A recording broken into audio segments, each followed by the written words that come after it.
This orientation will prepare you to begin the journey of accreditation as a volunteer for MEAC or as a representative for a new or existing direct entry midwifery school. We will cover 4 parts. First, we will understand what accreditation is. Then, we will review MEAC's role within higher education and the midwifery community. Next, we will look at the process of becoming MEAC accredited. And finally, we will introduce the 2013 MEAC standards and prepare you for the next step of your training. Let's begin. The practice of accreditation is a means of conducting non-governmental peer evaluation of educational institutions and programs in order to ensure a basic level of quality.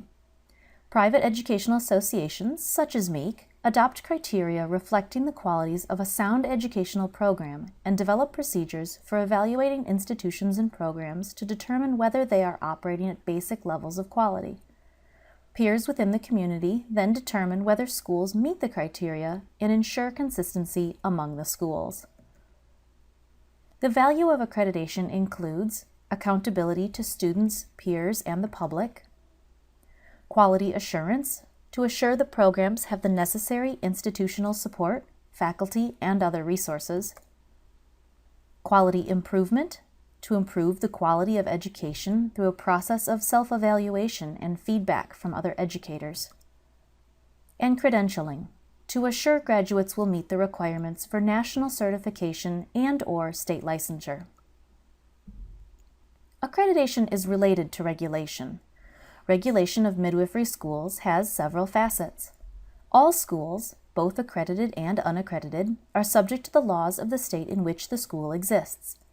This can become particularly complicated when dealing with distance and correspondence education because having students in more than just the school's home state can trigger state regulation in areas that the school may not have been expecting. State authorization is an evolving issue, and MEAC is working hard to help its schools understand the new requirements.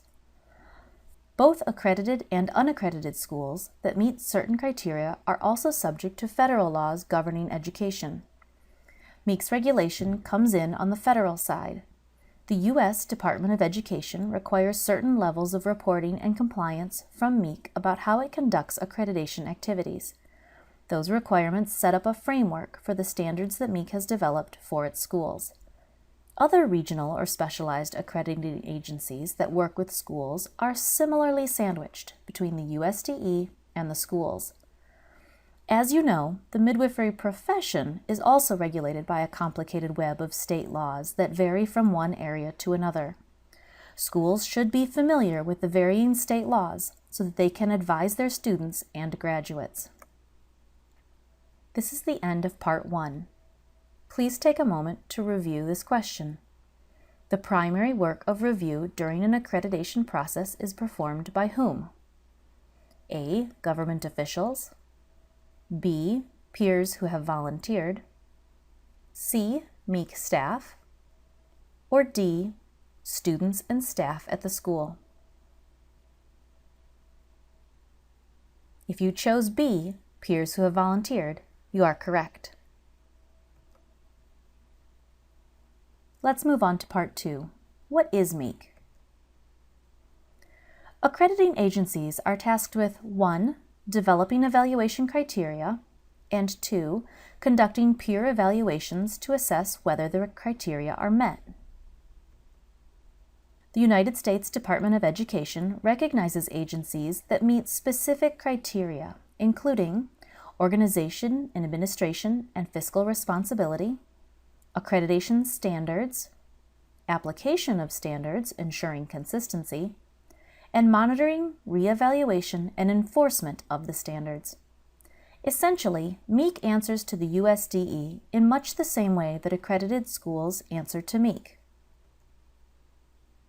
MEAC is recognized by the USDE to accredit programs within accredited institutions, non-degree granting institutions, degree granting institutions, and those with distance learning and correspondence education.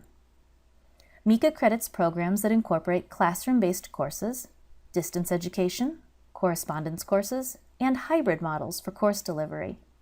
However, all programs include clinical training, which typically occurs in community-based midwifery practices and is always under the direct supervision of a qualified preceptor. If you are involved with the accreditation of a school that offers distance or correspondence education, you may also be required to participate in a MEAC training on issues unique to distance and correspondence education. Our nearest cousin, the Accreditation Commission for Midwifery Education, or ACME, has also been recognized by the U.S. Department of Education as a programmatic accrediting agency for nurse midwifery education programs. While nurse midwives and direct entry midwives share many philosophies, it is important to recognize the distinction between the two professions and the two accrediting bodies. Since 1989, MEAC has been growing and working to improve midwifery education in the United States. These numbers may seem small, but in late 2013, graduates from MEAC-accredited schools comprised close to half of all of the midwives who sought to become certified professional midwives through the North American Registry of Midwives, or NARM. As of early 2014, MEAC accredits 8 institutions, 2 programs within larger university, and is in the process of an initial review of 2 or 3 other schools. Although the stars on the map represent the locations of the administrative offices of each school, MEAC schools educate students in all 50 states through residential, distance, and correspondence education. MEAC is a nonprofit, tax-exempt organization. MEAC member schools elect a board of directors that includes practitioners, educators, administrators, and public members. The board makes all accrediting decisions, hires the executive director, and has fiduciary responsibility. It meets annually in person and monthly by conference call. Staff is led by an executive director who oversees accreditation coordinators, a continuing education coordinator, and administration. The staff coordinates the accreditation and review work of a body of volunteers who work on accreditation review committees and CEU review committees. They review applications, conduct site visits, and prepare reports to the board of directors. The volunteer peer review is the essence of accreditation, and we hope that all accredited schools find folks within their organizations who can participate in the future. MEAC is part of a family of organizations that share a commitment to midwifery, but very importantly, MEAC is organizationally and financially independent. 90% of MEAC's annual income is generated by application fees and annual sustaining fees paid by the schools. The remaining portion comes from tax-deductible donations from individuals who feel strongly in accreditation. MEAC is also a member of other associations, such as the Association of Specialized and Professional Accreditors and the Academic Consortium for the Complementary and Alternative Healthcare. Membership in these groups help MEAC stay abreast of changes in higher education and connected to the larger healthcare industry.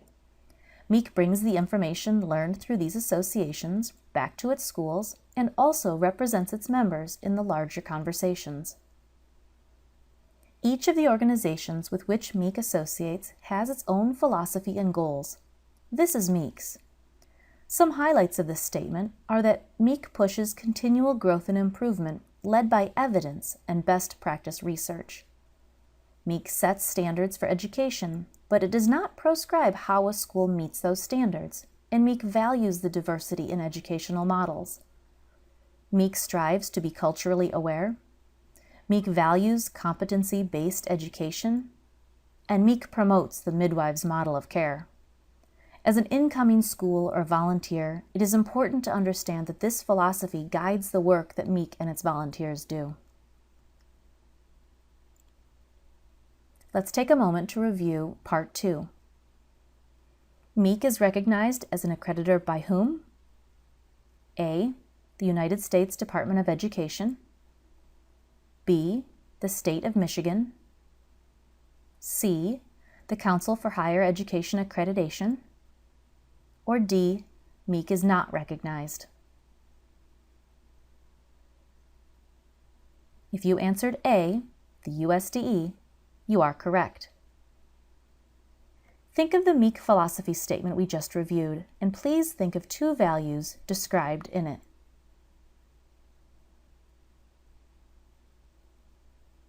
You could have answered any of these.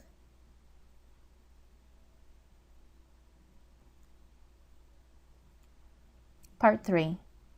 The process of becoming accredited begins today. Every school must complete this pre-accreditation orientation and the real-time pre-accreditation workshop afterwards.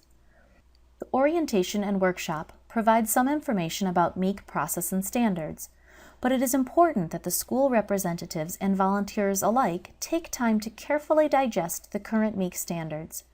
In order to become accredited, schools must demonstrate compliance with all of them. Additionally, you must understand the policies and procedures laid out in the handbook. The entire handbook, which includes the standards, is available on MEAC's website under Handbook.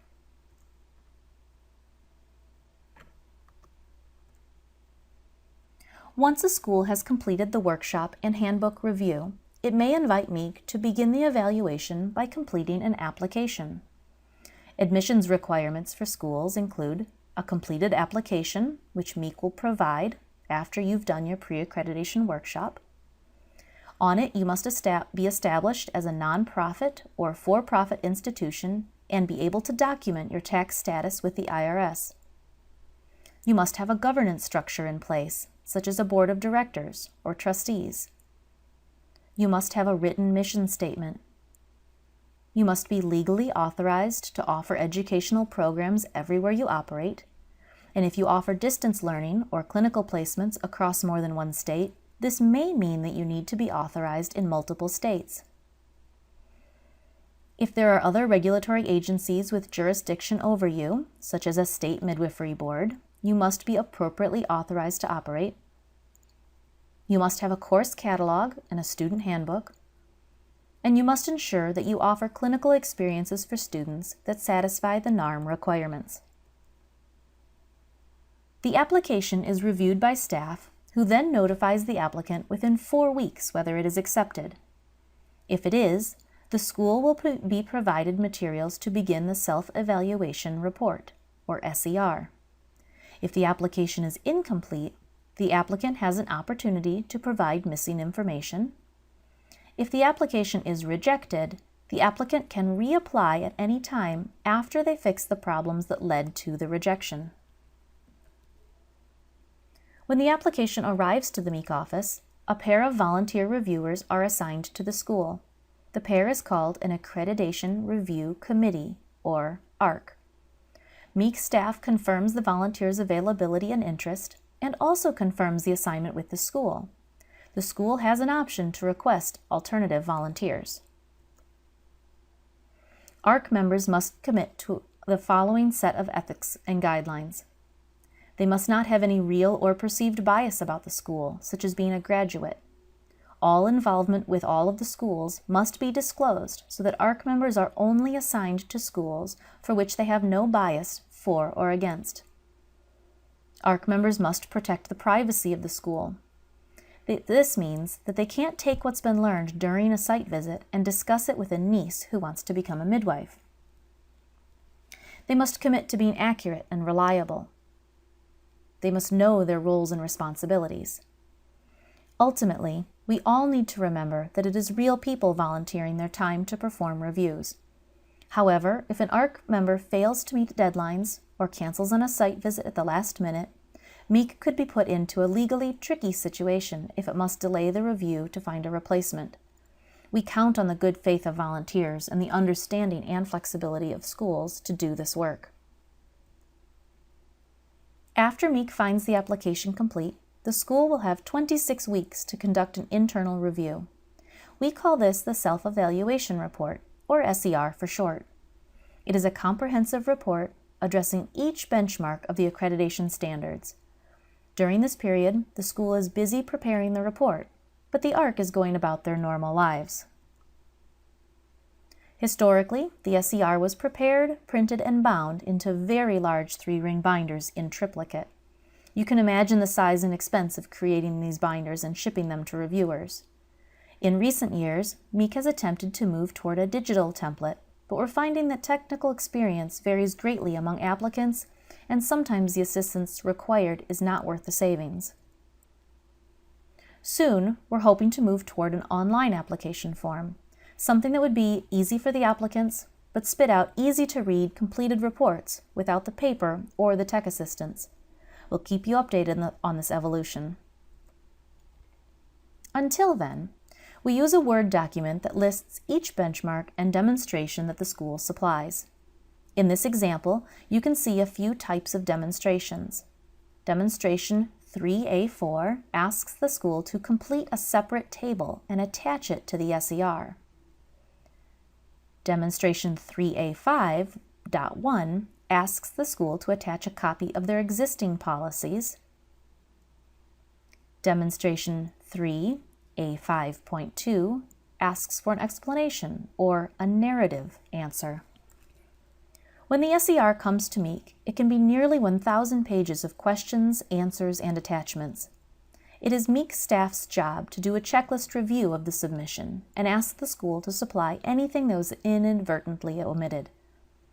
Then the ARC will dig in. Within 10 weeks, the ARC will determine whether it finds the SER to be complete and adequate. If it is, the team moves on to site visit preparation. If the SER is incomplete or inadequate, a formal additional information request will be made to the school. ARC and staff then review the additional information. If the additional information completes the SER, the team moves on to the site visit. However, if it is still inadequate, it is referred to the Board of Directors for MEAC to decide whether to accept or reject the SER at this point. During the review process, the public will be invited by newspaper legal notices and notifications to applicable regulatory and accrediting bodies to share information that they have about the school. The ARC will consider any public comment during its review call. Next, the ARC and a MEAC staff person will visit the school. Dates of the visit are tentatively identified at the beginning of the review and occurs at a time convenient for ARC, MEAC staff, and the school, about 19 or 20 months after the preliminary application is received. The costs of travel, lodging, and other site visit expenses for the ARC are mostly covered by site visit fees that MEAC receives from the school. To do this work, MEAC will need some space to work. Most schools have space on site, but because there's such a big difference among schools, there's a big difference in what these workspaces look like.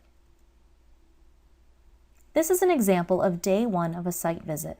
Depending on jet lag, the MEAC team will meet either the night before or the morning of the first day of the site visit to review the roles of the team members, refresh memories about issues that it needs to investigate, and look at the timeline for the site visit. Upon arrival at the school, the MEAC team and school representatives will proceed with personal introductions, a tour of the facilities, and an orientation to the site visit schedule. Then the ARC members get down to the business of file auditing and careful investigation of outstanding issues. MEAC staff supplies audit forms and will walk the ARC through the steps of recording their findings.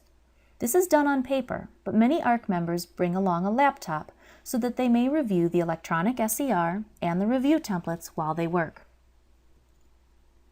School staff is available to the ARC during the site visit. The ARC may ask the school representative to find missing files, explain administrative systems, or answer questions. Before the site visit, the school provides contact lists for students, faculty, administrative staff, and graduates for interviews. Interviews may be conducted by an online survey, by phone, or in person during the site visit. It's important that all school employees are aware of the ongoing site visit so that they are available for interviews during this time. Depending on the complexity of the school, the MEAC team conducts this work for 2 to 3 days. At the end of each day, the lead ARC member informs the school of the progress and discusses whether the timeline needs to be adjusted. At the end of the last day, the ARC conducts a final exit interview and provides a verbal summary of findings to the school. MEAC staff will remind the group of the next steps and the time frame for the final steps of the accreditation process. By the end of the site visit, the ARC should be able to evaluate whether benchmarks measuring compliance with each standard have been met. Then MEAC staff helps the volunteers to organize their findings, plus any comments from the public, into a draft. The draft report is sent to the school, which then has 8 weeks to respond with corrections and/or additional information.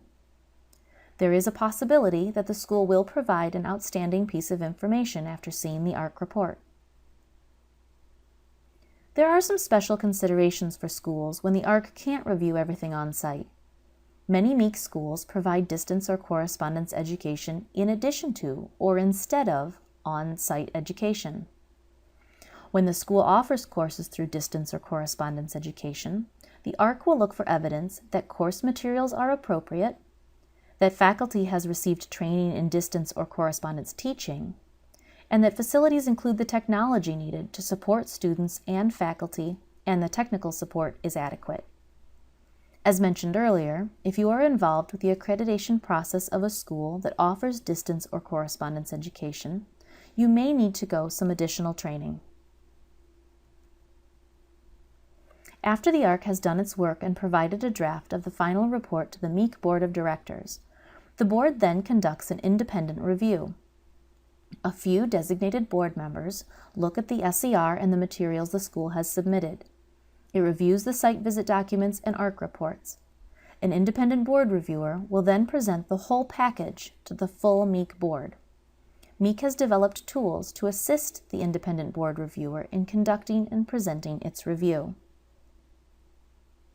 At this point, the board will vote on whether to grant accreditation, and often ARC members who are not on the board of directors for MEAC will be invited to the call to answer questions and hear the discussion.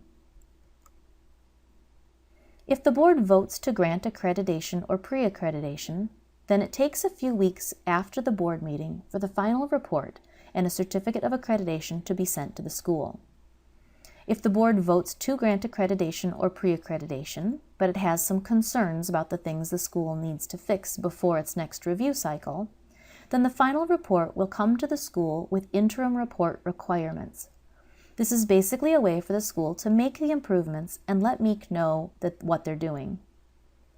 The board may decide that it can't take a vote until it has more information from the school, and so it may defer a vote. At the time that this training was recorded, no school has made it to this point and then been denied accreditation. If there are serious issues, the ARC has given a heads up to the school, which may withdraw from the process before a vote is taken. However, if the school persists despite warnings, the board must vote to deny accreditation if it feels that the school has not met the minimum requirements to become accredited. If the board does vote to deny accreditation, there is a waiting period before it may apply again in the future. MEAC offers both accreditation and pre-accreditation. The primary difference is in the number of graduates who have finished the entry-level program at the school. Accreditation applies to those institutions and programs with 4 or more graduates from an entry-level midwifery educational program, the majority of whom are licensed or who are working in midwifery or a related field. Pre-accreditation applies to institutions or programs that do not yet have 4 or more graduates from their entry-level midwifery educational program. Pre-accreditation standards are consistent with MEAC's regular accreditation standards, and pre-accreditation status is normally limited to 3 years. Throughout this presentation, the word accreditation refers to both accreditation and pre-accreditation. This entire process, from the preliminary application through the board decision, takes approximately 2 years, which is on par with the length of time accreditation requires through other accrediting bodies in the United States. After the school becomes accredited, MEAC and the school will work together over the years to ensure that the school stays in compliance with the standards and makes improvements as the community standards for midwifery education evolve. Some examples. Each year in the summer, schools submit annual reports that include enrollment and graduation numbers, changes within the school during the year, and updates on other requirements. If staff learns from this report that a school appears to be out of compliance with the standards, it will be referred to the ARC. Depending on unresolved issues from the accreditation review, a school might have to submit reports on improvements that it's making. There are also a few types of changes that a school might make, like changing locations or changing owners. Those require special report and review by the ARC, and the list of all of those types of changes are available in the Policies and Procedures of the Accreditation Handbook. Let's review Part 3. True or false? The accreditation process begins with an application. An ARC member may not volunteer if he or she has ever attended any MEAC accredited school. Site visits last about a week. The MEAC board may decide to defer an accreditation decision. The accreditation process can take as little as 6 months. How did you do?